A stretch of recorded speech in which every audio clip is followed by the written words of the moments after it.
Buenas. Hola. Hola. Tenemos que poner bata.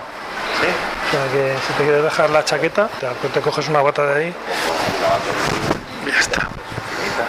Una bata, Javi, ¿pero qué es esto? O sea, no solo me llevas a sitios extraños, sino que además toca disfrazarse. La gente no sabe que haces el programa en pijama y vas a ponerte una bata.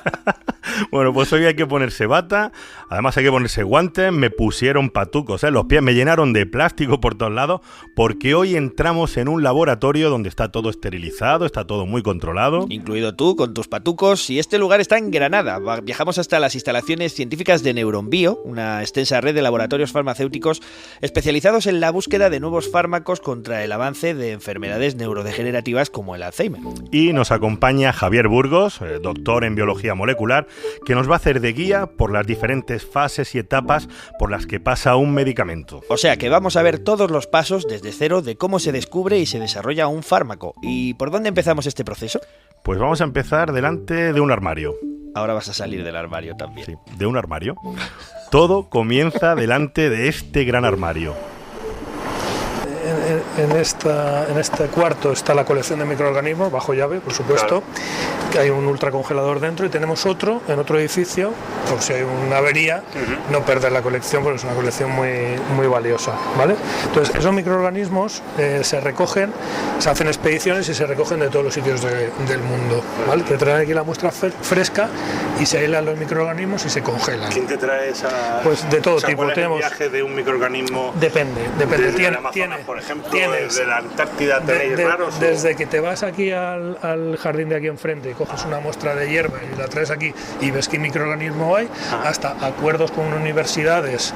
Por ejemplo, tenemos muchos acuerdos para zonas de ambientes extremos, como Río Tinto tenemos, o de desiertos, de volcanes, de fondos marinos, de todo sitio, mediante acuerdos con universidades. O hay empresas que también se dedican a esto. Por ejemplo, que hacen una expedición y te dicen, me voy a las Seychelles, ¿te interesa microorganismo? Voy a coger muestras de esponjas de fondo marino, de tal, no sé qué, y te dice el punto, la coordenada exacta del mundo, ¿vale? ¿Dónde está? La foto del lugar, la foto de la esponja en este caso, te da toda la información, el momento que se recoge, el procedimiento que sigue, eso viene aquí, ¿vale? Aquí se procesan las muestras, puede ver una estrella de mar, una esponja o arena, ¿sabes?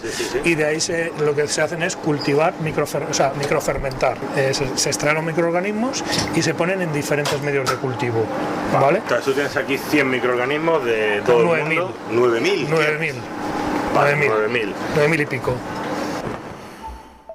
9.000 microorganismos. Empezamos en un armario que tiene todo esto ultracongelado, recogido en distintas partes del mundo. Y desde ahí, desde ese armario, vamos a seguir todos los pasos, uno por uno, hasta llegar a un posible fármaco, pues contra, por ejemplo, el Alzheimer.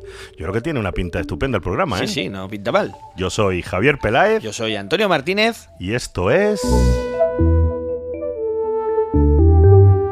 Catástrofe ultravioleta. Catástrofe ultravioleta. Un podcast de otro mundo. Podcast de otro mundo. Como siempre, recordamos que este programa sería imposible sin la ayuda y el apoyo inconmensurable de la Cátedra de Cultura Científica del País Vasco y de la Fundación Euskampus. Y además damos las gracias a todos los que nos habéis echado una mano en el crowdfunding, a todos los que nos escucháis capítulo a capítulo, a todos nuestros fans. Gracias de todo corazón, sois muy grandes, pero bueno, vamos a lo que nos trae hoy aquí, que nos quedan muchos pasos por delante hasta llegar al resultado final, es ese desarrollo de un fármaco. Bueno, nos centramos y, a ver, si recuerdas, nos habíamos quedado frente a un armario congelador con 9.000 microorganismos. Esa colección de microorganismos es la base fundamental con la que vamos a empezar a trabajar. Tenemos miles de muestras recogidas por todo el mundo. Te cuento, nosotros queremos tener muchos microorganismos y muy diferentes, ¿vale? ¿Para qué vamos a utilizar esos microorganismos? Para muchas cosas. Es una herramienta de trabajo. Para la parte de Alzheimer, para que produzcan moléculas. Pero lo podemos utilizar para otra cosa diferente. O sea, que a lo mejor os venga bien. O para un proceso industrial de mejora de un proceso de microbiología, de fermentación, de lo que sea. Para hacer neumáticos. Me da igual. Y ahora te contaré algún ejemplo, pero tú tienes una colección de microorganismos, lo más amplia y lo más variada posible. Y esa es tu herramienta, ¿vale? En el caso particular de Pharma, vamos a coger esos microorganismos que han provenido de sitios muy diferentes y los vamos a cultivar a ver qué moléculas producen. Y ver si esas moléculas, en nuestros paradigmas experimentales, evitan que se mueran las neuronas. Esa es una aplicación, pero puede ser otra completamente diferente. Entonces, a ver si lo he entendido bien. En el laboratorio tienen una especie de despensa, un congelador con miles de microorganismos. Exactamente. Y con esos microorganismos se ponen a hacer cultivos a ver qué moléculas producen. Exacto. Y las moléculas que consiguen las van probando a ver si alguna se convierte en una diana efectiva contra la enfermedad que están estudiando, en este caso el Alzheimer. Sí, va bien. Pero lo mismo terminan encontrando una aplicación para otra cosa, que no sirve para el Alzheimer, pero puede ser útil, yo qué sé, para un proceso industrial que ayude a reciclar plástico o a saber qué puede salir, ¿no? Pues yo creo que lo has pillado estupendamente, sí. ¿Qué te parece? Para eso estoy yo aquí, para entender las cosas que tú intentas explicar. Bueno, lo divertido es que al final esto es un poco al voleo, ¿no? Es decir, tienes 9.000 microorganismos y vas probando de uno en uno a ver qué te sale. Claro, eso es un poco lotería. Es lotería. Es lotería, una lotería. Hombre, ya me imagino que tendréis orientada. Algunos microorganismos que sabéis que producen moléculas que os vienen bien y tendréis algunos preferidos, ¿no? Por ejemplo, una de las cosas que se hacen en la parte, o sea, uno de los eventos que subyace a la enfermedad de Alzheimer es el daño oxidativo, que eso es consecuencia del envejecimiento. Río Tinto es un sitio donde hay un estrés oxidativo acojonante. Claro. Los microorganismos que estén allí tendrán herramientas de defensa contra ese estrés oxidativo. Es probable que estén produciendo buenas moléculas para esto. O sea, es una orientación. Vale. Sí, es una lotería entre comillas, ¿no? Pero históricamente se ha hecho a volumen. Es decir, pues el otro día yo estaba en una empresa, tenía 5 millones de compuestos, ¿vale? Puros. En fin, pues tú pruebas frente a cualquier diana 5 millones y alguno te sale bueno. Como estás viendo, es una lotería, sí, es una lotería, pero no es completamente al azar. Hay microorganismos más proclives pues, a ser útiles en determinadas enfermedades o a ser más eficaces para tareas específicas, y la búsqueda de esta lotería, bueno, pues se puede orientar de algún modo. En otras palabras, es como buscar una aguja en un pajar, pero con la ventaja de que al menos sabes en qué parte del pajar tienes más posibilidades de encontrarla. Exactamente. Aunque como te puedes imaginar, en esa lotería muchas veces, oye, te encuentras sorpresas.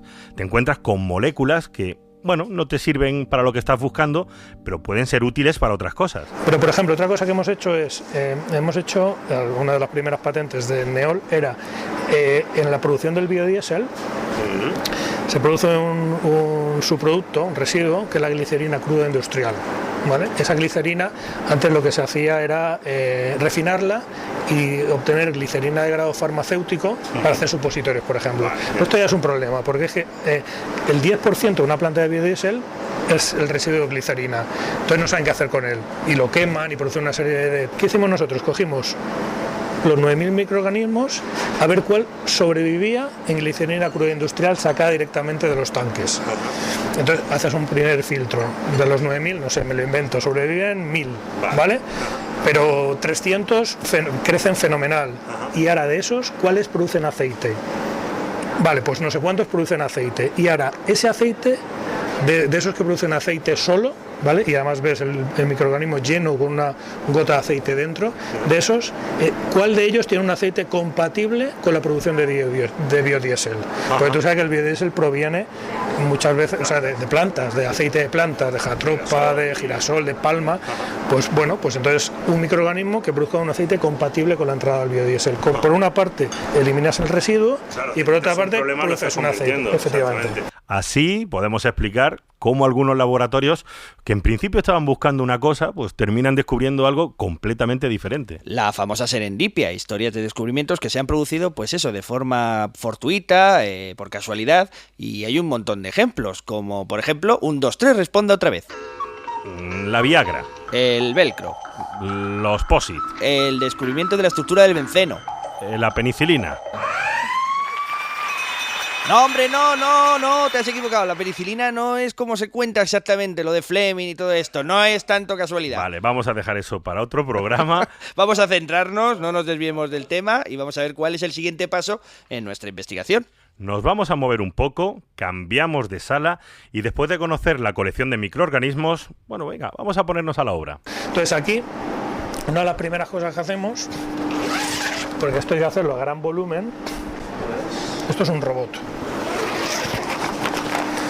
Es un robot que el diseño del robot, no te creas que tú compras el robot y te lo traen, sino aquí pasamos meses diseñando los robots, ¿vale? Toda la configuración interna la hemos diseñado nosotros con ayuda de los ingenieros de Hamilton, que es la marca de este robot. Entonces, ¿aquí qué hacemos? Aquí hacemos microfermentaciones. ¿Eso qué significa? Significa que hacemos fermentaciones en una placa, se llaman placas multiwell. Joder, aquí están. Son placas de 96 pocillos, ¿vale? Bueno, es que esta está al revés. Y tú haces 96 microfermentaciones a la vez, ¿vale? Puedes crecer 96 microorganismos, ¿vale?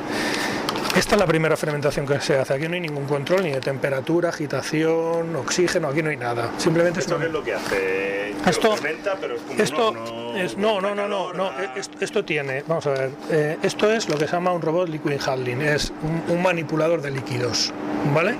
Entonces tienen estas placas, ¿vale? Estos son soportes de placa para este tipo de placa, ¿vale? Que tú le puedes decir, lo puedes programar y decir, coge los 96, coge el líquido y lo siembras en otra placa. Hace lo que tú quieras. Estamos en la primera fase de un proceso bastante largo, ya veréis, y en esta etapa en la que estamos vamos a coger los microorganismos y vamos a empezar a fermentarlos, a cultivarlos, a mezclarlos. Y en el caso de este laboratorio en concreto, tienen un robot que es capaz de hacer hasta 96 cultivos simultáneamente. Y luego ahí ves un soporte de una placa Petri, que es redondo, ¿vale? Y esto es una cámara, ¿vale? Y si te agachas, aquí hay 8 canales, ¿ves? Sí. Entonces, con esos 8 canales y con la placa en la que tú lo creces y salen colonias, ¿vale? Luego salen colonias. Entonces puedes decirle al robot, me picas las azules, o me picas las de un diámetro X, o me las picas todas. Entonces él pica la colonia, es decir, toca con la punta y va a una placa de estas y la siembra en un medio de cultivo, ¿vale? Y entonces los va poniendo todos, ¿vale? Sí. Esto es la primera cosa que le hacemos. Esta primera etapa sí que es un poco lotería, no hay muchos controles y de lo que se trata es de hacer fermentaciones a granel. Cuantas más, mejor, sobre todo para ir desechando candidatos. Es un proceso de eliminación, tú al principio tienes una cantidad inmensa de posibilidades y tienes que ir filtrando, desechando, descartando, bueno, pues para reducir las posibles moléculas que al final sí serán las candidatas a convertirse en un fármaco. En la generación de fármacos y también en los procesos biotecnológicos siempre se ilustran con un embudo. Es decir, por arriba entra muchas cosas y por abajo tiene que salir una sola, ¿no? Claro. Entonces aquí lo que hacemos es fermentaciones en placa de 96 a cajoporro, ¿vale? Hay 9000, tenéis ahí... Pero es que cada microorganismo se puede sembrar en diferentes medios, diferentes... En fin. Por cada microorganismo que tienes 10.000 técnicas o 20 técnicas que puedes fermentarlo para ver qué sale. Nosotros para un fármaco, o sea, una molécula candidata a fármaco, calculamos que hemos hecho como 1 millón de experimentos. Para una molécula que hemos sea encontrado candidata a fármaco final, yo he hecho cuentas y hemos hecho 1 millón de ensayos aproximadamente. Entre fermentaciones, agitaciones y tintes y lo que sea, hasta que dices, ha salido. Eso es, que está bien, ¿eh? No está mal, no está bien. Esto al principio lo hacíamos a mano y ahora ya se hace de forma robotizada. Que ahorrar un trabajo. Claro. Tú fíjate en lo que estamos diciendo. Para encontrar una sola molécula que luego pueda convertirse en candidata, se están haciendo hasta 1 millón de ensayos, 1 millón de experimentos. Y tú espérate, que antes de tener robots, esto se hacía a mano. Madre mía, afortunadamente y gracias a este tipo de robots, el trabajo en el laboratorio se ha automatizado y ahora se hace mucho más rápido. Bueno, pues aún así, incluso encontrando una molécula candidata, después de tantas pruebas y de tantos ensayos, es solo eso, una candidata. Todavía hay muchos pasos, muchas etapas hasta llegar al final. Así que esto no ha hecho más que empezar. No os mováis del asiento.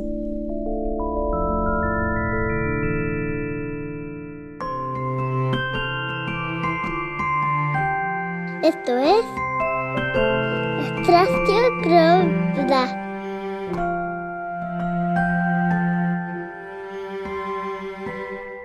Esto es Catástrofe Ultravioleta. En moda. Seguimos en Catástrofe Ultravioleta y continuamos descubriendo uno a uno todos los pasos que hay que recorrer para conseguir un solo medicamento. Empezamos con miles y miles de ensayos para descartar moléculas que no nos sirven y ahora nos movemos a otra sala de las instalaciones para subir un peldaño más. Hola. Siguiente nivel es matraz, ¿vale?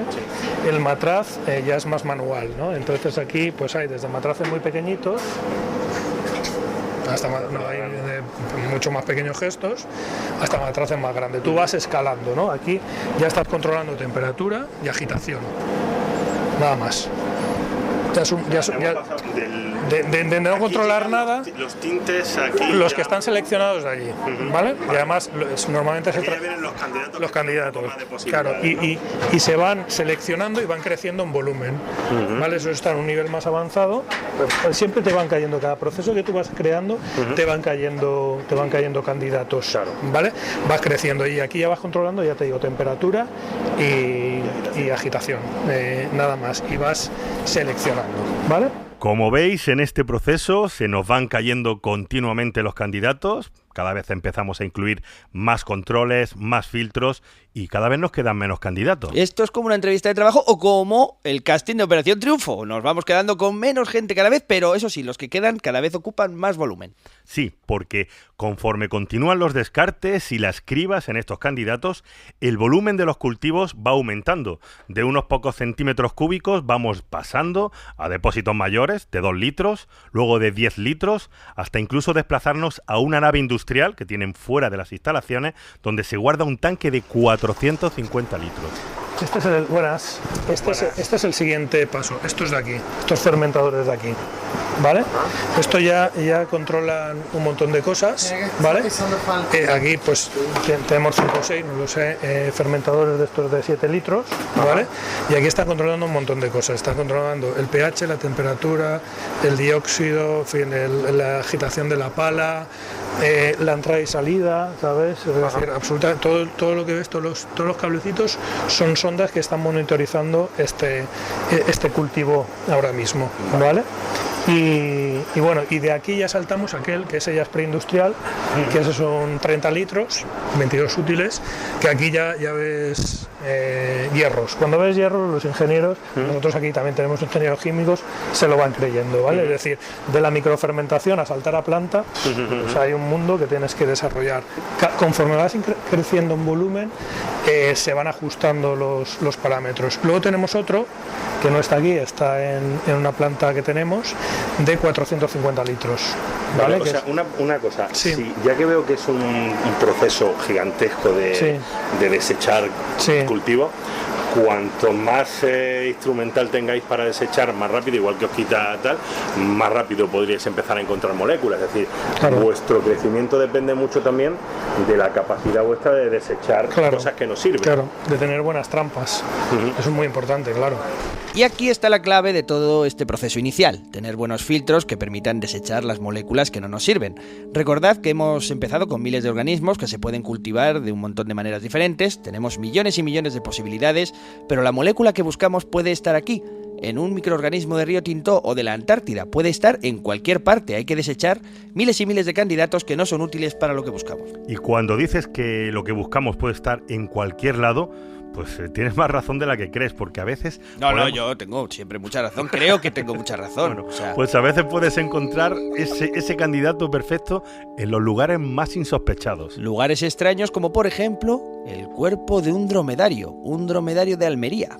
Nuestra historia comienza a mediados de los años 90 en la Universidad Libre de Bruselas y allí un grupo de estudiantes en prácticas se encuentra inmerso en su proyecto fin de carrera cuando encuentra algo que aparentemente era imposible.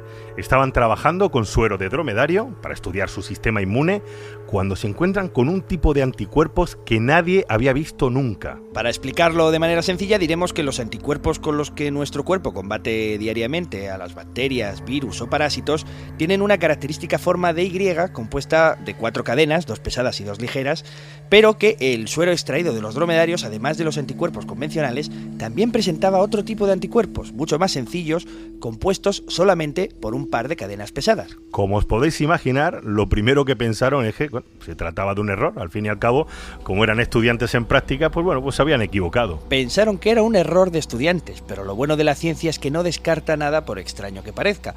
Así que siguieron haciendo más pruebas, más ensayos, Y al final, los resultados obtenidos por los jóvenes estudiantes no eran fruto de un error. Efectivamente, los camélidos poseen dos tipos de anticuerpos diferentes. Uno de ellos más ligero, puesto que no tenía dos cadenas de proteínas. Pero aún hay más. Estos anticuerpos son completamente funcionales, tienen actividad y además presentan muchas ventajas frente a los anticuerpos convencionales, digamos. Tienen un menor tamaño, son 10 veces más pequeños, no son hidrófobos, así que pueden desempeñar su función en un montón de regiones, y además son muy resistentes al calor y al pH. El descubrimiento se publicó en la revista Nature y a estos nuevos anticuerpos, descubiertos en dromedarios, recordemos, se les terminó conociendo como nanoanticuerpos o nanobodies. Le llaman nanobody. Nosotros estamos buscando nanobodies contra cáncer, contra proteínas específicas de la superficie de las células de los tumores. Y lo que hacemos nosotros es que, además de usar nanobodies, lo que hacemos es que usamos también nanopartículas. Es decir, nosotros tenemos una nanopartícula y la conjugamos a un nanobody que nos va a llevar la nanopartícula al lugar que queremos. Y además esa nanopartícula la conjugamos a un fármaco contra el cáncer. Entonces hacemos un nanosistema terapéutico que lleva el propio fármaco y además te lo lleva al lugar de acción donde tú quieres que actúe. Estáis escuchando a Juan Diego Unciti, licenciado en farmacia, doctorado en biomedicina y que además es el director científico de una pequeña empresa que ha cogido aquel descubrimiento de los anticuerpos en dromedarios y está trabajando con ellos en la lucha contra el cáncer de mama. Se llama Nanogetic y es una empresa granadina. Recientemente, además, ha sido seleccionada por el Ministerio de Economía como una de las 30 empresas jóvenes más innovadoras de España. Y es una empresa curiosa, que utiliza nanotecnología y dromedarios para buscar nuevas terapias contra el cáncer. Oye, Javi, tú que eres de allí de Granada, allí hay muchos dromedarios. ¿Dónde se encuentran? Yo no tengo ni idea dónde los buscan. Me comentabas que tenéis estáis en contacto con una granja de camellos. Sí. En Mojácar, ¿no? En Almería. Sí, en Mojácar, sí. ¿Tú has ido allí con los camellos y tal? Sí, claro que sí. Esta granja de camellos, porque realmente es una mujer alemana que se llama Camellos de Almería, pero son dromedarios. Y esta señora lo que hace es que cría dromedarios y además los usa para dar paseos por las playas de Mojácar. Ajá. ¿Vale? Sí. Y nosotros pues utilizamos a uno de esos animales para generar nanobodies. Como esta técnica es nada invasiva, nada tóxica, es de las cosas más novedosas que puede tener la tecnología de nanobody, es que no se hace un uso discriminado de animales, porque en ningún momento el animal productor de nanobody se va a ver afectado, ¿no? Vale, o sea que utilizan camellos, o mejor dicho, dromedarios, de una granja de Mojácar para conseguir esos anticuerpos especiales, pero ¿cómo funciona la técnica exactamente? Pues mira, la tecnología es bastante sencilla. Nosotros buscamos la proteína cancerígena sobre la que queremos actuar, sobre la que queremos producir nanobody. Esa proteína lo que hacemos es que la expresamos de forma recombinante, que es cuando la tenemos aislada y sola y la podemos tener en un tubo. Y después esa proteína es lo que nosotros usamos para inmunizar, se lo inyectamos al dromedario. Entonces el dromedario crea respuesta inmune en contra de esa proteína, porque lo único que le has metido es una proteína, no le has metido ninguna célula moral entera, no le has metido ningún virus, le has metido una proteína, a él no le pasa absolutamente nada, y al mes y medio de inmunizarlo, nosotros le sacamos 50 mililitros de sangre. Y de esos 50 mililitros de sangre, por tecnología genética recombinante, obtenemos los nanobodies. Fíjate, porque la idea es una genialidad. Introduces proteínas en el dromedario, el sistema inmune del animal se pone a trabajar, fabrica los anticuerpos contra esa proteína y oye, a los 45 días ya tienes los nanobodies listos para llevártelos al laboratorio. Una fábrica andante y rumiante de anticuerpos de manera natural y además, por lo que veo, es una técnica muy poco invasiva en la que el camello ni siquiera se entera, ¿no? Vale, o sea que tenéis ahí al camello fabricando anticuerpos para la humanidad, ¿no? Sí, y bueno, y sobre todo que solamente son 50 mililitros de sangre, que eso para un animal de casi 800 kilos no es nada, es un tubito de sangre como si a ti y a mí nos hacen una analítica, ¿no? Entonces el animal no sufre y siempre... ¿Vosotros luego podéis replicar esos anticuerpos en laboratorio? Claro. Nosotros lo que hago es que de esa sangre yo aíslo las células del sistema inmune que producen los anticuerpos, y me quedo con el material genético. Y con ese material genético, mediante tecnología recombinante, pues ya puedes replicar en el laboratorio nanoanticuerpos específicos para esa proteína en concreto. ¡Qué maravilla! Oye, y otra cosa, ¿estos nanobodies se pueden desarrollar para más enfermedades o solo para tumores? Se pueden hacer nanobodies contra lo que tú quieras, contra cualquier proteína. Por ejemplo, el Alzheimer está asociada a... No soy especialista en Alzheimer, pero creo que está asociada a la acumulación de una proteína que se llama beta-amiloide. Se están haciendo nanobodies contra esa proteína para destruirla. Yo, por ejemplo, en mi tesis doctoral hice nanobodies contra los parásitos de la enfermedad del sueño, que se llama tripanosomiasis africana. Nosotros hicimos nanobodies contra eso y la verdad ahí sacamos un trabajo muy bueno que ha servido bastante. Tenemos patentes de eso y tal. Es decir, se puede hacer nanobodies contra bacterias, contra cualquier proteína. Por lo que veo, aquí lo importante es el descubrimiento de este nuevo tipo de anticuerpos y el método para desarrollar estos nanobodies casi a medida, ¿no? A partir de ahí, se puede aplicar a una enorme variedad de enfermedades, desde bacterias hasta tumores. Y como siempre en ciencia, la cuestión fundamental que todos os estaréis preguntando ahora mismo es: ¿tenemos algunos resultados ya? ¿En qué fase está la investigación? Pues es que, hombre, hemos tenido datos muy chulos por serendipity, que el serendipity es el azar no buscado, ¿no? Que se dice, sí. Pero que como estamos a punto de patentar, no puedo hablar, pero claro, es que no, porque al ser tan pequeños tenemos que intentar, pues, no sé. O sea, que estáis a punto de una patente, ¿no? Sí, tenemos 2-3 patentes en camino. 2-3 patentes en camino, sí. Pues, no sé, hemos encontrado aplicabilidad de nanopartículas en cosas que nunca nos hubiéramos creído que le íbamos a encontrar. Pero... Pero sí puedo leer. Sí, es que y hasta aquí puedo leer. Esa es la... o sea, de cosas que no te esperabas que lo íbamos a encontrar y, bueno, pues la serendipia. Vale. Bueno, pues estaré atento cuando oye, si sale bien todo y tal, pegamos un toque y damos la exclusiva ya cuando esté. Hombre, claro. Ojalá.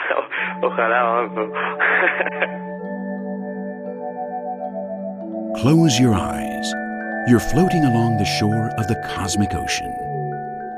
This is ultraviolet catastrophe. O sea, por lo que veo, Catástrofe ha inventado un nuevo género de exclusiva, la pre-exclusiva, ¿no? Dando noticias que aún no han llegado y adelantándose al tiempo. Somos unos adelantados. Pero fíjate que vuelve a aparecer de nuevo el azar, o como dice Juan Diego, pues la serendipia, porque han encontrado aplicaciones que ni se imaginaban. Y es que en ciencia nunca sabes por dónde te puede salir la solución a un problema. Los extraños anticuerpos de un dromedario, en un microorganismo recogido en Río Tinto, en un experimento que parece un error. ¿Sabes a qué me recuerda todo esto? ¿A la película de Los últimos días del Edén. Los últimos días del Edén. Sí, hombre, la película de Sean Connery, que hace de investigador buscando una cura contra el cáncer en el Amazonas, ¿no? Si te acordarás, ¿no? Sí, hombre, sí, claro, con Lorraine Bracco. Con Lorraine Bracco, con Sean Connery, que están buscando allí moléculas y compuestos en el Amazonas. Sí, el director es John McTiernan. Sí, McTiernan. Pero que, bueno, lo que me refiero es que al final la cura contra el cáncer aparece donde menos te lo esperas, en unas hormigas que además estaban a punto de extinguirse. Y tal. Sí, la música era de Jerry Goldsmith. ¿Quieres dejar el puñetero iPad y buscar todo eso, vale? Vamos a ver, que aquella película ilustra muy bien lo que estamos haciendo, de que nunca se sabe dónde vas a encontrar una terapia, un nuevo medicamento, dónde está la solución. Claro, joder, Los últimos días del Edén, con una espléndida fotografía de Donald McAlpine, que se estrenó en el 92. Pero, ¿Sean Connery? ¿Sean Connery quién era?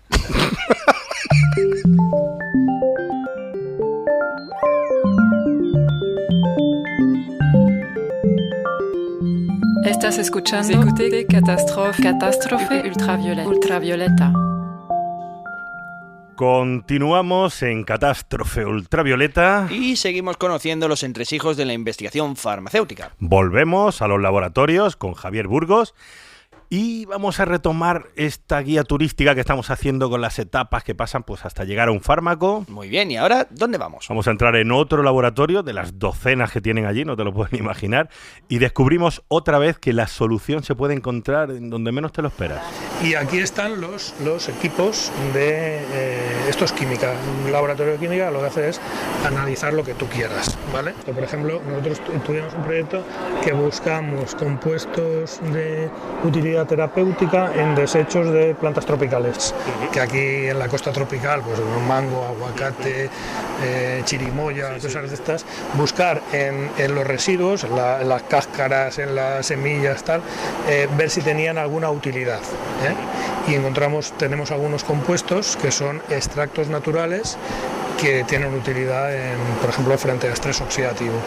A veces no hay que irse tan lejos para encontrar una molécula candidata. Hay ocasiones en las que la tienes al lado y ni siquiera te has dado cuenta. Bueno, vamos a hacer un pequeño resumen de los pasos que hemos dado hasta llegar a este momento. Empezamos con un armario congelador, con miles de microorganismos. Empezamos a cultivarlos, a mezclarlos, a probarlos, y después de cribar miles y miles de moléculas que no nos sirven, de repente tenemos suerte y ¡tachán!, aparece una molécula que tiene características interesantes. Venga, ya tenemos un candidato y la volvemos a cultivar, a fermentar. Ahora ya empezamos a probar ambientes, temperatura, pH, agitación. Oye, si la molécula sigue manteniendo las propiedades que nos interesan, pues incrementamos el volumen y hacemos experimentos más y más grandes. 2 litros, 10 litros, 100 litros, 400 litros... El experimento se va haciendo mayor y va superando más y más controles hasta que, bien, ya podemos decir que tenemos nuestra candidata que funciona. Y ahora llega la gran pregunta. ¿Por qué funciona? Y eso es lo siguiente. Entonces hay que hacer ensayos de genómica. Lo primero que tienes que ver es ver el bosque entero. Es decir, qué rutas genéticas están tocando las células. Y eso me lo dice un array, un experimento genómico, ¿vale? Pero también tenemos nuestros sistemas de comprobación, porque bueno, pues vamos a ver si toca inflamación, si toca apoptosis, si toca, yo qué sé, estrés oxidativo, en fin, ya vas un poco definiendo. El Alzheimer, es que también el problema es que no sabemos la causa de Alzheimer. O sea, estáis buscando una molécula que no sabéis cómo funciona para una enfermedad que todavía no sabemos qué la causa. Es muy jodido, sí. Esa es la conclusión, muy jodido. Todo esto es muy jodido. Es una buena explicación de lo que estamos viendo. Pero imaginemos que ya tenemos una molécula candidata que nos puede servir para algo, para reducir el estrés oxidativo y para prevenir la muerte celular. Bueno, pues con esa molécula candidata saltamos al siguiente escalón y nos vamos a otro laboratorio a continuar con las pruebas. Este es el laboratorio de Pharma, el laboratorio central, donde ves pues cacharreo. Aquí tienes un citómetro de flujo, por ejemplo, que es para caracterizar cómo está la situación de las células en el ciclo celular. Aquí ya empezamos a buscar, aquí ya tratáis ya con la molécula, ¿no? Eso es, pero es como igual que el otro, lo que pasa que en vez de tenerlo todo centralizado, el laboratorio en medio, los laboratorios están individualizados porque tienen características diferentes, ¿vale? Entonces este es el laboratorio central. Bueno, pues aquí ya ves, cacharreo, betas de electroforesis, de microtomo, microscopios, etcétera. Empezamos el estudio individualizado de esa molécula candidata para estudiar las características ya de una forma más específica. Y una de las primeras cuestiones que se plantean cuando encuentras una molécula candidata es si es tóxica. Claro, porque, a ver, parece bastante obvio. De nada te sirve una molécula si resulta que te mata o es poco segura. Así que nos trasladamos a otras instalaciones, menudo viajecito estamos dando, Javier, donde se hacen las primeras pruebas para comprobar su toxicidad, su seguridad y su eficacia. Para resolver estas dudas, los modelos más utilizados son el ratón y el pez cebra. A ver si tenemos por aquí algo. Sí. Bueno, estos son, por ejemplo, esto es un cerebro de ratón, ¿vale? Es un cerebro de ratón. Cortados agitablemente. Una lámina. Entonces esto está en parafina, que es una cera. Esto se corta con el microtomo, que básicamente lo que hace es cortes finos. Y esto... ¿Tenéis aquí animales? Sí, lo vas a ver ahora. El pez cebra es el que está... Sí, y esto es el cerebro de ratón, ¿vale? Entonces hace las tinciones, las inmunos y se estudia, ¿vale?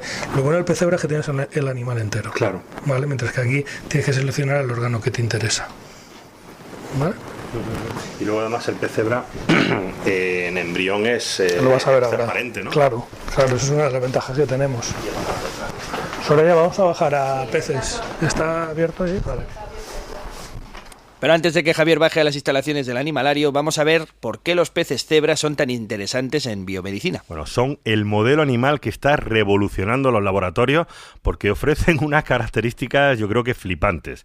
Si seguís un poco las noticias científicas, vais a comprobar que en los últimos años hay literalmente miles de papers de estudios científicos con descubrimientos médicos basados en peces cebra. En primer lugar, comparten con nosotros un 86% del material genético, así que son un modelo bastante aproximado de muchas funciones celulares y fisiológicas básicas. Pero además, los embriones de este pez son transparentes. Esto permite observar el desarrollo de sus órganos en vivo y en directo, algo que sería imposible con otros modelos como por ejemplo el del ratón. Esto es una ventaja espectacular, pero es que además cada hembra puede depositar cientos de embriones por semana, que además se evolucionan hacia adultos pues en apenas unos días. Gracias a esto, los científicos pueden comprobar rápidamente el efecto de una terapia o de un medicamento aplicado y también los cambios genéticos que se han realizado en unos días. Claro, fíjate qué ventaja, porque en otro tipo de vertebrados la gestación dura meses y los científicos deben esperar pues durante mucho más tiempo para obtener algún resultado. Y a todo esto hay que sumarle que además son baratos, fáciles de mantener y se pueden guardar miles de ellos en un solo laboratorio. Volvemos a la carga, entramos en las instalaciones de los peces cebra y vuelta a ponerse la bata, los patucos, los guantes. Los patucos. Voy a poner otra vez la parafernalia encima para entrar. Venga, disfrázate. Hace frío, ¿eh? Yo estoy congelado, pero... Anda por aquí. Me vuelvo otra vez al camino de Tenerife. Tienes que cerrar. Hola. Hola, Sonia. Tenemos de visita. Vale. Hola, ¿qué tal? Y nos tenemos que poner bata otra vez y patucos. Esta es una instalación de pez cebra que de las que yo he visto, y no por presumir, la mejor, de las que yo he visto, la mejor en cuanto a condiciones, no en cuanto a tamaño. Tamaño es pequeñita, pero bueno, pero está muy bien, comparado con lo que hay por ahí fuera. Aquí esto ya es un estabulario, es un animalario, es exclusivamente de pez cebra, donde está controlado por prácticamente todos los parámetros. Estos son presiones de salas, porque hay un sistema de presiones de aire para que no haya salida al exterior de ningún tipo de contaminación, ¿vale? Y luego todo esto lo gestiona un autómata, ¿vale?, que pues gestiona todos los flujos. Si hay cualquier tipo de problema, cualquier tipo de alteración de temperatura o lo que sea, pues te da el tostón por el móvil, ¿sabes? Bueno, y mientras te vuelves a envolver en plástico, que debías de estar bastante sexy, dices que este estabulario es uno de los mejores del mundo. ¿Qué tienen de especial estas instalaciones de peces cebra? Bueno, pues como dice Javier Burgos, no es de los más grandes, pero la verdad es que es espectacular. Mira, para los oyentes se hagan una idea, estamos en una nave capaz de albergar más de 3.000 peces cebra, divididos en docenas y docenas y docenas. ¿Divididos como los cortan en trocitos y los dividen? No, que habrá muchos, ¿no? Por ahí. Organizados. Vale, ya te entendí. Organizados en decenas y decenas de peceras. Cada una de ellas está designada para un experimento en particular. Todo está controlado automáticamente hasta un punto que no te puedes ni imaginar. Aquí tenemos un cuarto muy pequeñito de cuarentena. Aquí cuando los peces, aquí somos centro de cría y de experimentación también. Claro, porque a vosotros se os pone un animal enfermo o cualquier cosa y se os carga todo el animal. Efectivamente, entonces aquí si vienen peces de fuera, que no es siempre, se mantienen aquí tenemos dos veterinarias, las veterinarias controlan todos los parámetros, pasa la cuarentena y cuando ya les dan el ok pasan a la zona de estabulación que se está aquí.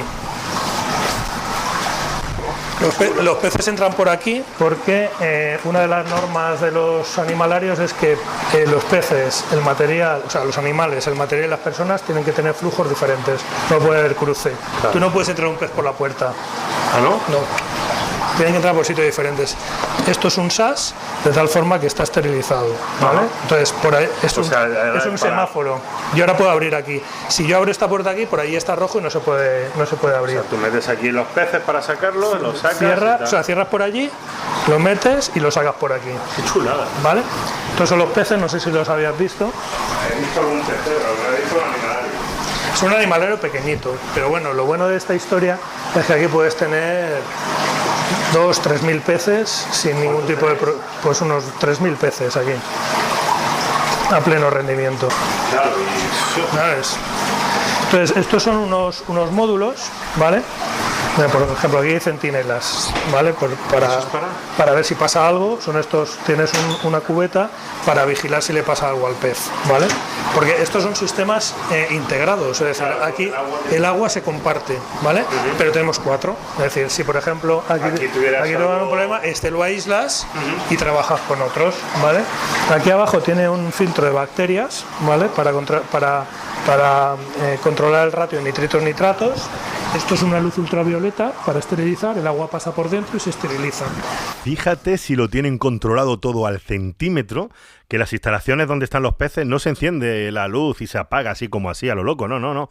Tienen un autómata, un sistema que organiza todo el estabulario y controla las luces al ritmo circadiano de los peces, así que tienen amaneceres, atardeceres de forma automática. ¡Qué bonito! Peces cebra trotando en la puesta de sol, parece un documental de Attenborough. In this particular place, the zebra fishes are dancing in the sunset in the bottom hunter. Después de todo el proceso que hemos estado siguiendo, In the honor of our hands, después de todas las pruebas, after all the proofs, ya tenemos una molécula como firme candidata a convertirse en un medicamento. now we have a molecule that is the firm candidate Pero, ¿cómo comprobamos ese primer to paso? become a pharmac. Claro. ¿Cómo sabemos que no es tóxica? How do we know it?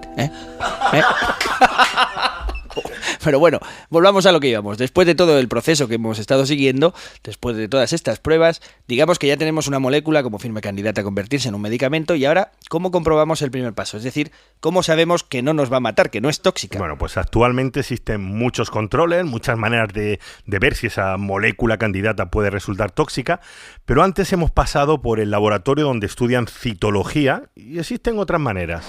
¿Qué más tenemos por aquí? Ah, mira, esto es un embrión que está fijado, ¿vale? Está vivo, ¿vale?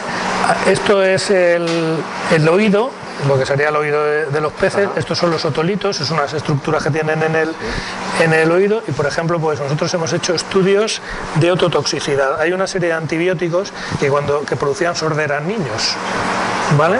Y era porque afectaban las estructuras internas del oído. Esto lo puedes modelizar aquí en el pez cebra de tal forma que tú sabes si tu molécula está afectando a la ototoxicidad y puede producir sordera. Una de las cosas, ¿vale? Esto es el cerebro, el ojo, lo que queda del yolk, y ahora vas a ver el latido cardíaco, que es espectacular. Con lo cual tú puedes ver aquí cualquier tipo de alteración cardíaca que produzca un compuesto. Estamos ya en una fase muy avanzada en el proceso y aquí seguimos minuciosamente todas las reacciones adversas que pueda producir nuestra molécula en los órganos, en la circulación, en el sistema visual, en el auditivo, en la frecuencia cardíaca incluso. Y vamos a detenernos en este punto porque si queremos ser objetivos con la investigación farmacéutica, también tenemos que tratar temas tan delicados como los medicamentos que no han salido como se esperaba. Efectivamente, no todo es de color de rosa y todos conocemos casos dramáticos y terribles como la talidomida.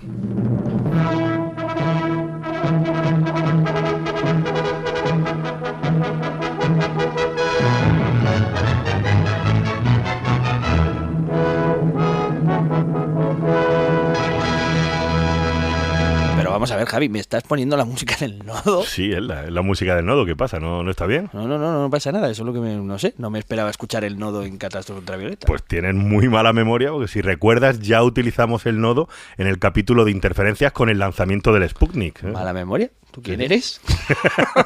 Bueno, pues en el caso de la talidomida, recordar, es un fármaco desarrollado por una compañía alemana que se llamaba Grutenhall.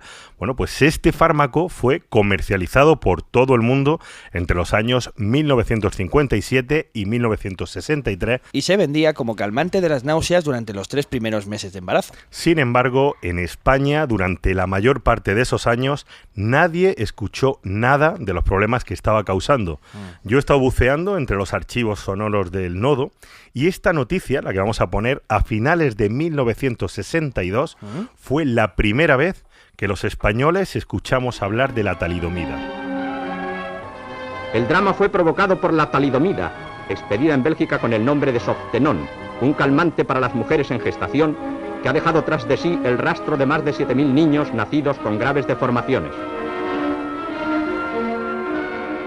Wow, la retransmisión hablaba del juicio que se estaba realizando en Bélgica contra los padres y un médico por la muerte de un bebé que había nacido con malformaciones. El jurado absolvió a los padres y aquel veredicto fue la primera noticia que se tuvo en España sobre este fármaco. En nuestro país, entre 1957 y 1963, se comercializaron hasta 7 medicamentos que llevaban aquel principio activo.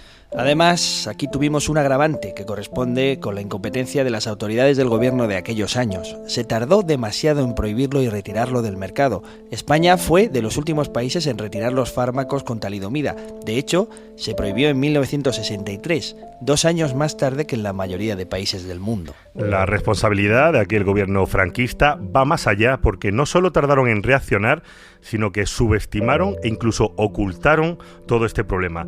Yo he estado buscando noticias de aquellos años y ya a mediados de la década de los años 60 encontramos titulares como este: tan solo 2 casos de talidomida en España. Aquí tengo una de esas noticias, concretamente publicada por el ABC, que decía: el director general de Sanidad, doctor García Orcoyen, que se encuentra veraneando en Fuenterrabía, ojo al dato, ha hecho unas declaraciones a propósito de la talidomida, afirmando que en España solo se han registrado 2 casos de niños nacidos con malformaciones gracias a la pronta prohibición de estos productos. Tú fíjate la cara dura del director general de Sanidad, solo 2 casos y encima gracias a la pronta actuación del gobierno. Lo cierto es que no existen cifras oficiales, pero los datos más documentados apuntan a que solo en España nacieron más de 3.000 niños con malformaciones por culpa de la talidomida, un drama que sigue y llega hasta nuestros días. Nací en un pueblecito de Córdoba, a unos 30 kilómetros, el 7 de julio del 1959. En aquella época no había hospitales y nací en casa de mi abuela. Y nací con estas deformidades a causa de unas pastillas que tomó mi madre para las náuseas durante los primeros meses del embarazo. En el pueblo lo que teníamos era un médico de pueblo de esa época y él pues le dio unas pastillas que ni siquiera se las dio en bote ni en frasco concreto, las tenía en un papelillo y no se podía discutir ni una cosa ni la otra. Lo que decían, tú tenías que creértelo porque estaban mejor preparados que tú, y punto. Estamos escuchando a Manuel Bioque, uno de los cientos y cientos de niños que nacieron por aquella época con malformaciones. Qué duro todo esto, madre mía. Manuel nació con los brazos más cortos, con ausencia de varios dedos, con ausencia de algunos huesos, y son ejemplos documentados de las malformaciones propias de la talidomida. Y lo que dice Manuel sobre que el médico le dio a su madre las pastillas envueltas en un papel, sin bote, sin frasco, va a tener una importancia brutal en nuestros días. Sí, porque en 2015 el Tribunal Supremo negó a estas personas el derecho a una indemnización justa. La Organización de Víctimas de la Talidomida, AVITE, lleva años intentando que la justicia española reconozca sus derechos. Y fíjate qué vergüenza, porque las razones del Tribunal Supremo, las que daba para justificar su fallo, era que muy pocos de los demandantes podían demostrar que realmente habían consumido aquel fármaco. De todas las víctimas, en España, solo 3 personas han podido demostrar que sus madres consumieron el fármaco porque tuvieron la inmensa suerte de que esas madres guardaron los botes durante casi 50 años. Este es el famoso bote, tiene 48 años y este es el que contiene el principio activo talidomida, que es el que me afectó a mí en mi discapacidad. Tuve la gran suerte de conservar el frasco del fármaco y que el médico que lo prescribió pues en su día también hizo un informe en el sentido de que él lo había prescrito. La voz que escuchamos es la de José Marqués, una de las 3 únicas personas que han podido demostrar que tomaron el fármaco. Primero porque lo consiguieron en el frasco, algo que ya hemos visto que no siempre era así. Y además porque ha guardado este tarrito de cristal durante décadas. Incluso tienen este frasco de muy antiguo. O sea, ¿qué año puede ser? Pues esos frascos quizás cuando venían a través de Sanidad. Sí, que aquí pone perfectamente Chemigrunenthal GmbH, Stolber, Reinair. Sí, se fija las etiquetas ya y tiene toda la apariencia de un frasco mucho mayor y preparando frascos más pequeños.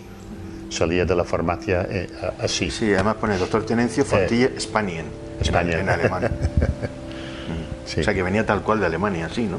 Pues cuando venía de Alemania era así. En Sanidad, ya le digo, eran frascos de 1000 tabletas. Cada año nosotros justificábamos. Yo como farmacéutico tenía que justificar hasta la última tableta que empleaba y le informabas a Sanidad al final del año de que se habían administrado 364 tabletas y ellos reponían hasta 1000, que era el stock que consideraban suficiente para que tuviera Fontilles y atender sus necesidades. Y esto creo que ya les comento, lo conocí durante 3 o 4 años.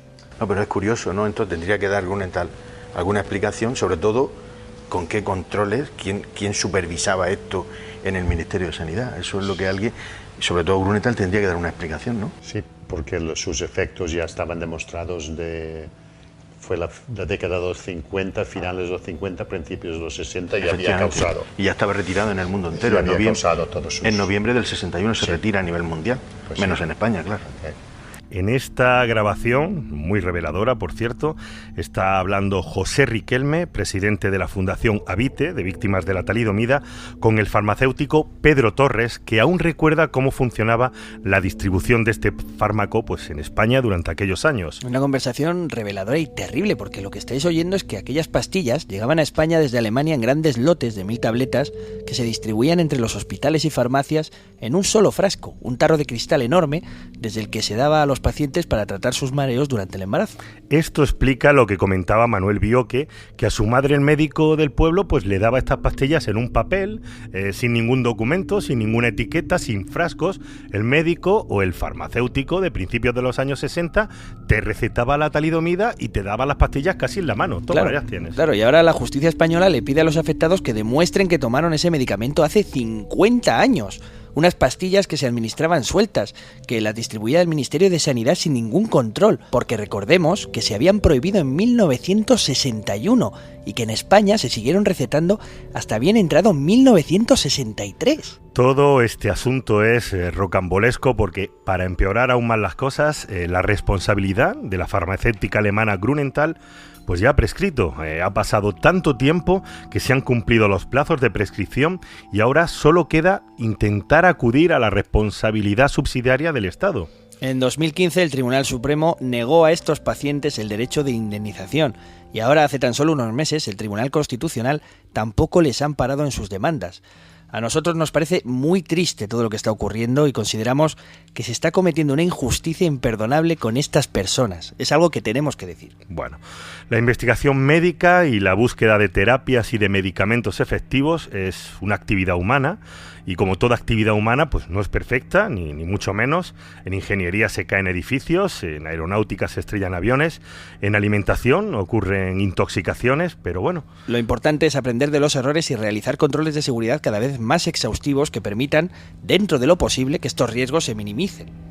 Espera un momento y fíjate qué paradoja nos encontramos con el caso de la talidomida, porque esta molécula, que presenta efectos teratogénicos en bebés, ha sido uno de los fármacos más efectivos para luchar contra la lepra. La misma molécula se usaba contra la lepra y funcionaba sin dar problemas. Pero perfectamente. Vamos a entrevistar a María, una afectada de lepra que tomó la talidomida y que a ella le ayudó a mejorar su enfermedad. Y la entrevisto en este caso yo, que soy un afectado de talidomida. En primer lugar, agradecerte, María, que nos atiendas y que nos hayas dedicado este tiempo. Más o menos, ¿cuánto tiempo recuerdas o durante cuánto tiempo recuerdas que tomaste la talidomida? Pues unos 4 meses o por ahí. Sí, además, según nos explicó el doctor José Ramón, era solo en momentos en los que teníais crisis importantes, ¿no? ¿Y cuando nos daba la reacción de la enfermedad. ¿Y qué, digamos, explícanos un poco a tu manera, qué sentías, qué mejora, cómo te encontrabas? Pues me dolían mucho las piernas y bueno, tenía reacción. Y entonces nos daban 2 pastillas por la mañana y 2 por la noche. Y eso pues te sentías bien y dormía. Sí. De eso es lo que me acuerdo. Sí. ¿Y las reacciones te las solucionaba bien? ¿Notabas una mejoría? Sí, mejor. Sí, ¿te acuerdas de cómo era el frasco, la pastilla o...? Es que el frasco no nos lo daban, nos daban las 2 pastillas pequeñitas blancas. Sí, pero no lo daban el frasco, sino directamente te daban la dosis, supongo que la daba la enfermera, o la tomabais allí, o el doctor, y ya está. Sí.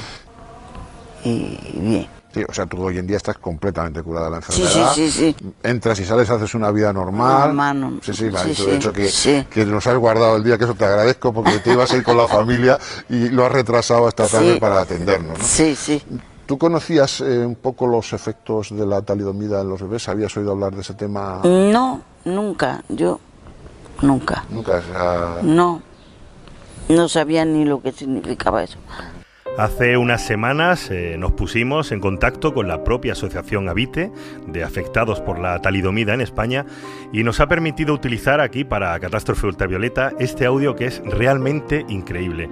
Como estáis escuchando, se trata de una entrevista a una paciente de lepra en los años 60 que mejoró gracias a la talidomida, y lo más conmovedor del asunto es que el entrevistador es un afectado por la otra cara de la talidomida. El mismo fármaco que provoca malformaciones genéticas en bebés durante la gestación también resulta ser un medicamento eficaz y sin efectos secundarios para pacientes con lepra. Por eso lo fundamental es no demonizar una molécula o cargar contra la investigación farmacéutica, así porque sí. Lo verdaderamente importante es extremar los controles de seguridad, cuidar al máximo todos los detalles y en todas las fases del medicamento. Y sobre todo, si algún día se produce algún error, hay que tener la humanidad de no dejar tirados en la estacada a las personas afectadas. Desde aquí, mandamos un abrazo muy fuerte y toda nuestra solidaridad a estas víctimas, y también nos gustaría dar un toque de atención a las autoridades y a las farmacéuticas. Un saludo a José Riquelme y a toda la asociación Habite. Gracias por ayudarnos con la documentación de este capítulo. Y es que hace algunas semanas el Tribunal de Derechos Humanos también ha concluido que las reclamaciones de los afectados han prescrito. Ahora tan solo les queda la opción de una negociación colectiva con el gobierno. Les deseamos suerte en el camino que les queda por delante y esperamos que pronto se les reconozcan sus derechos.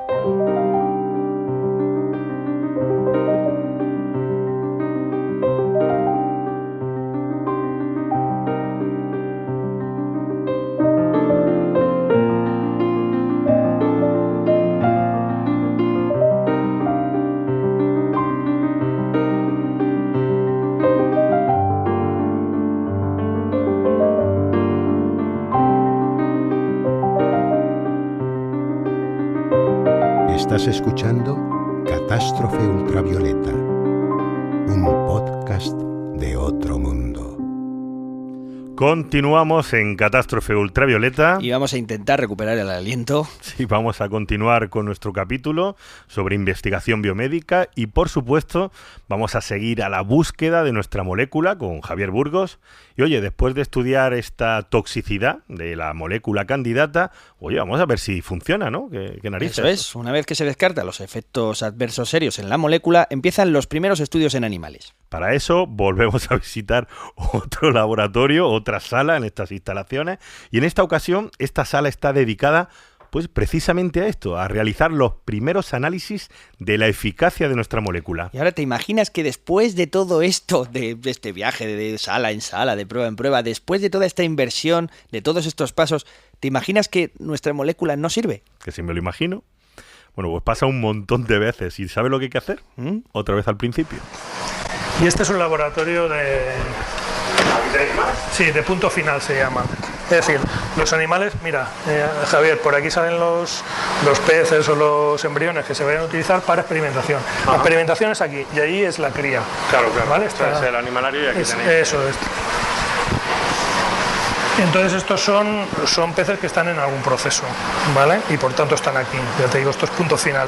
Aquí tenemos una lupa de fluorescencia, porque nosotros algunos de los peces transgénicos que tenemos son marcadas las neuronas con verde, con GFP, de tal manera que en vivo, sin hacerle nada, tú puedes ver el pez iluminado, ¿vale? Y mira, ¿estos cuánto tienen, Sonia? 48. 5.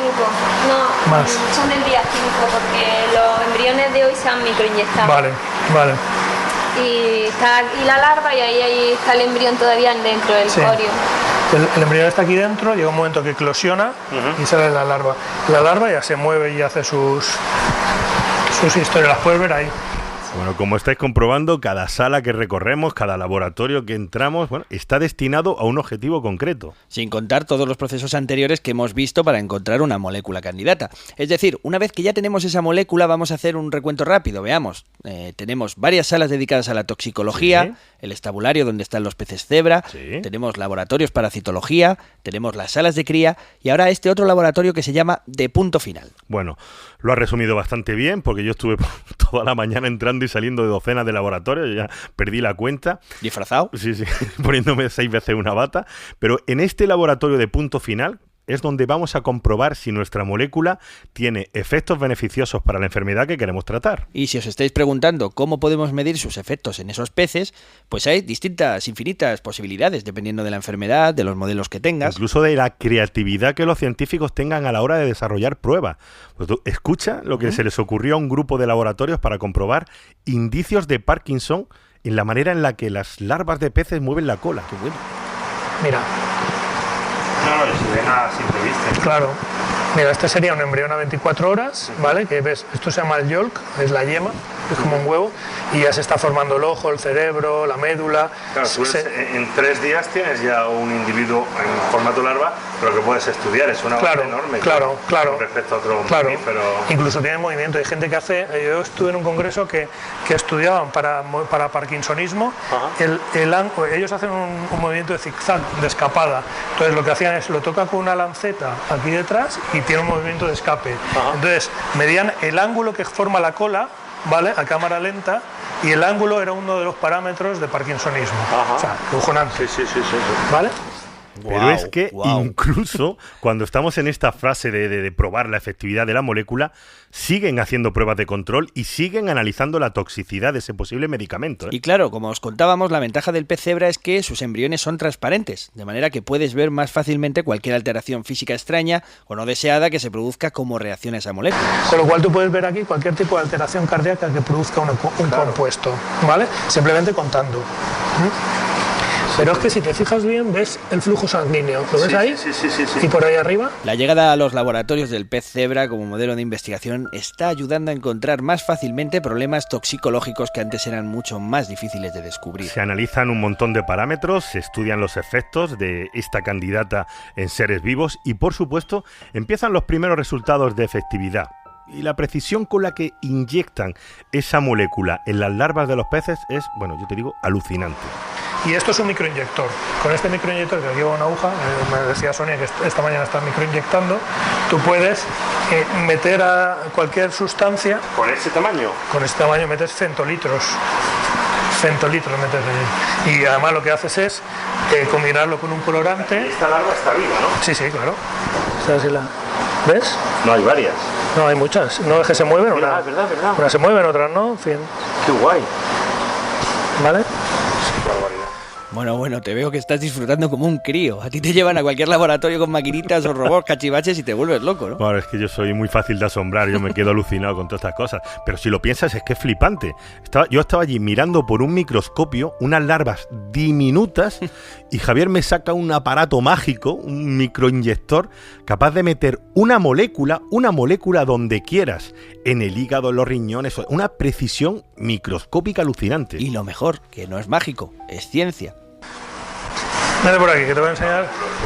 Y este es el laboratorio de fenotipado conductual. ¿Esto qué es? Pues esto es comportamiento, ¿vale? Es decir, nosotros miramos tanto formas de administración, ¿vale?, de fármacos o de neurotoxinas, estudiamos el comportamiento del animal y luego hacemos la anatomía patológica, es decir, haces el corte histológico y analizas todo. Laboratorio de fenotipado conductual, es decir, un laboratorio donde analizan el comportamiento del pez una vez que ya le has administrado la molécula. Sí, porque además de los efectos genéticos o los efectos físicos que pueda tener nuestra molécula, también hay que estudiar los efectos en el comportamiento. Claro. Y tú te estás preguntando ahora mismo, ¿sí?, ¿cómo analizan la conducta de un pez? Le hacen unas preguntas.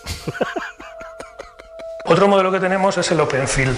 El OpenField son estos cacharros de aquí. Nosotros llegamos a poner hasta 6 aquí. Aquí ponemos una cámara y tenemos un software de video tracking. Entonces tú metes el pez aquí y el software te reconoce el pez, ¿vale?, y te mide todo. Te mide el tiempo, o sea, la distancia que recorre, el tiempo que está parado, la velocidad máxima en el nado, la velocidad mínima, un montón de parámetros. ¿Y esto para qué nos sirve? Pues para estudiar actividad locomotora. Si yo a este pez le doy una droga parkinsoniana, voy a afectar al movimiento. Ahí ya tengo la ventana, un pez normal y un pez tratado con MBTP o lo que sea, que vemos que hay una destrucción de las neuronas parkinsonianas, ¿no? Pues ahí ya tienes una ventana para probar fármacos. La ventaja que pruebas 6 a la vez, mientras que en ratón utilizas solamente con la misma cámara utilizas una arena solo. Y aquí puedes utilizar hasta 6 a la vez. Bueno, al final tiene bastante lógica, ¿no? Si ves que el pez al que le has puesto la molécula se empieza a mover muy raro, para arriba, para abajo, para otro lado, es obvio que algo no va bien. No va bien, Nico. Por eso, pero esto además es solo uno del montón de experimentos que hacen para ver cómo se comporta el pez. Sí, profe. Quitas esto, ¿vale? Para que se vean entre sí.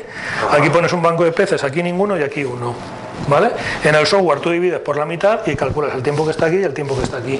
Los que tengan más aversión social estarán aquí, los que tengan más ganas de estar con sus compañeros estarán aquí. Qué bueno. Otro ejemplo, tú tienes un laberinto en Y, igual que este es en T, pues uno en Y, y al final de uno tienes un espejo. El pez elige si quiere ver a un compañero suyo, no se reconoce con él mismo, pero quiero estar acompañado, quiero estar solo, por ejemplo, ¿no? Otra cosa que se puede medir con esto es miedo. Con esto y con las peceras. Es decir, si tú metes un pez por primera vez, si a ti te metes en una habitación que no conoces y te apago la luz, ¿qué haces? Te vas a la pared, ¿vale? Pues el pez hace lo mismo. Tú lo metes en una arena de estas, la primera vez el pez nada alrededor de aquí. Cubre flancos por si hay un depredador, ¿vale? Cuando él ve que hay cierta seguridad, cruza una vez y sigue nadando. Cuando está más seguro, cruza otra vez y al final del tiempo está nadando igual en todos los lados, pero al principio tú solamente ves que nada por aquí, ¿vale? Con eso puedes ver ansiedad, miedo. Si tú le das un psicotrópico, en la primera que lo metes le da igual, ¿sabes?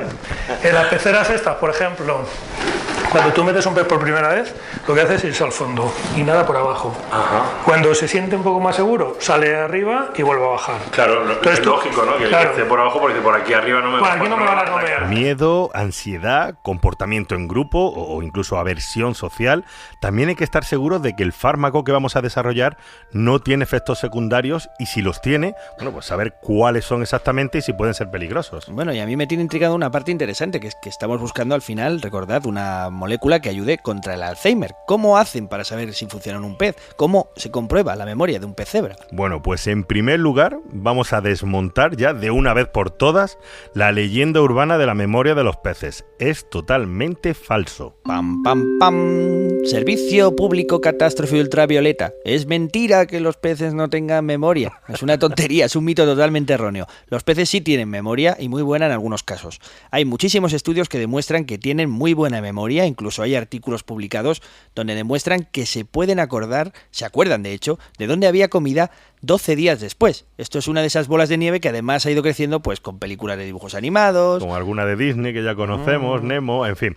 Pero yo creo que tú te estás refiriendo al procedimiento concreto que utilizan para probar la memoria en peces. Eso es, a eso me refería. ¿Qué es lo que usan? Bueno, pues nuevamente tenemos muchas maneras, pero una de las más efectivas para saber si la memoria del pez ha mejorado o no ha mejorado es utilizar laberintos. Entonces, ¿cómo funciona el laberinto? Yo pongo un pez un día y le dejo que explore 5 o 10 minutos, depende del protocolo, ¿vale? Lo meto en su pecera y al día siguiente, a las 24 horas, lo vuelvo a poner. Si él tiene memoria, va a ir aquí rápidamente y va a permanecer. Si de 10 minutos, pues yo controlo el tiempo que tarda en llegar y el tiempo que permanece aquí. Y eso es una medida de memoria. Claro. ¿Vale? Si yo tengo un pez que le echo el entrenamiento y le mato las neuronas colinérgicas, lo que va a hacer es que no va a recordar que ahí estaba, entonces va a explorar otra vez por primera vez, no se acuerda de él, ¿vale? Y ahí de nuevo ya tienes la ventana de trabajo. En ese segundo es cuando tú puedes probar fármacos. Ya ha llegado el gran momento. En esta etapa del proceso podemos saber ya, por fin, si nuestra molécula tiene alguna propiedad beneficiosa en la lucha contra alguna enfermedad, en este caso, el Alzheimer. Tú dejas a un pez en una pecera, en forma de laberinto, lo dejas que explore, que lo conozca, y después le dañamos algunas neuronas colinérgicas, por decirlo de alguna manera, haces que pierda la memoria. Mides el tiempo que tarda en volver a habituarse al laberinto y luego lo comparas con los tiempos anteriores. Ahora sí tenemos una ventana donde podemos conocer realmente la efectividad de nuestra molécula. Puedes comparar el tiempo que tardan los peces sin memoria con este fármaco y sin ese fármaco. Si los peces con el fármaco tardan menos tiempo en recordar el laberinto, pues vamos por el buen camino con esta molécula. Pues sí, pero es un camino que acaba de empezar porque todo esto, todo lo que estamos contando desde el principio del programa es una fase incipiente. Estamos haciendo pruebas con peces cebra y esta es solamente una de los cientos de experimentos que todavía nos quedan por hacer. Una vez que le inyectáis al pez cualquier molécula que estéis probando, estáis experimentando de toxicidad, que no se os muera, o sea, hazme un resumen más o menos hasta el comportamiento, hasta ver si se vuelve medio, y luego medio cojo el pez, le hacemos un corte histológico y vemos todos los órganos a la vez.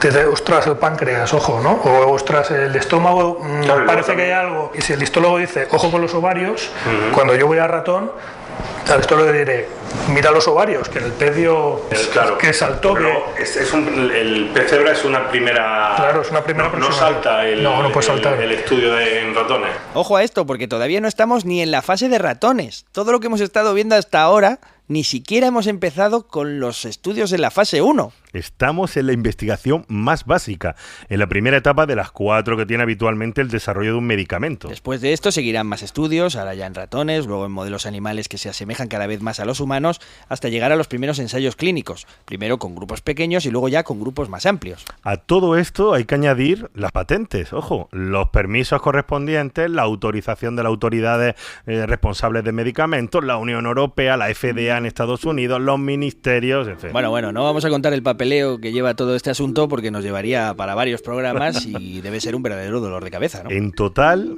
en todos estos procesos, desde que empezamos con la recogida de muestras de microorganismos hasta que llegamos por fin a un medicamento aprobado, se estima que el coste total de desarrollar un solo fármaco ronda los 2.000 millones de euros. 2.000 millones de euros solo para un fármaco. Solo para uno. Bueno, lo tendré en cuenta la próxima vez que tome antibióticos y sobre todo lo tendré en cuenta y molaría que lo tuviera en cuenta la gente que va a la farmacia y se encuentra con un producto que es agua con azúcar, que no ha pasado ninguno de estos procesos y vale mucho más caro que un verdadero medicamento. Sí, agua con azúcar es muy cara, es verdad. Sí. Pero en fin, lo vamos a dejar todo esto para otro capítulo porque vamos a ir despidiendo, que ya sabes que yo tengo aquí el punto hipocondriaco y a mí ya me está empezando a doler todo el cuerpo, así que nos vamos a ir. Gracias, como siempre, a la Cátedra de Cultura Científica de la Universidad del País Vasco y a la Fundación Euskampos por su apoyo.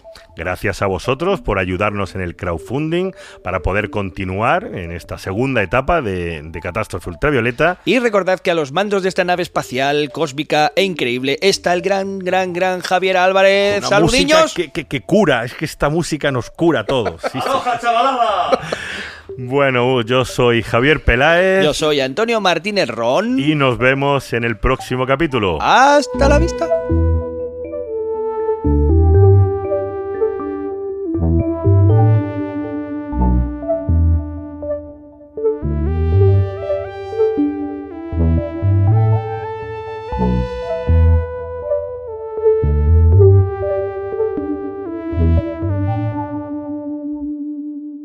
Catástrofe ultravioleta.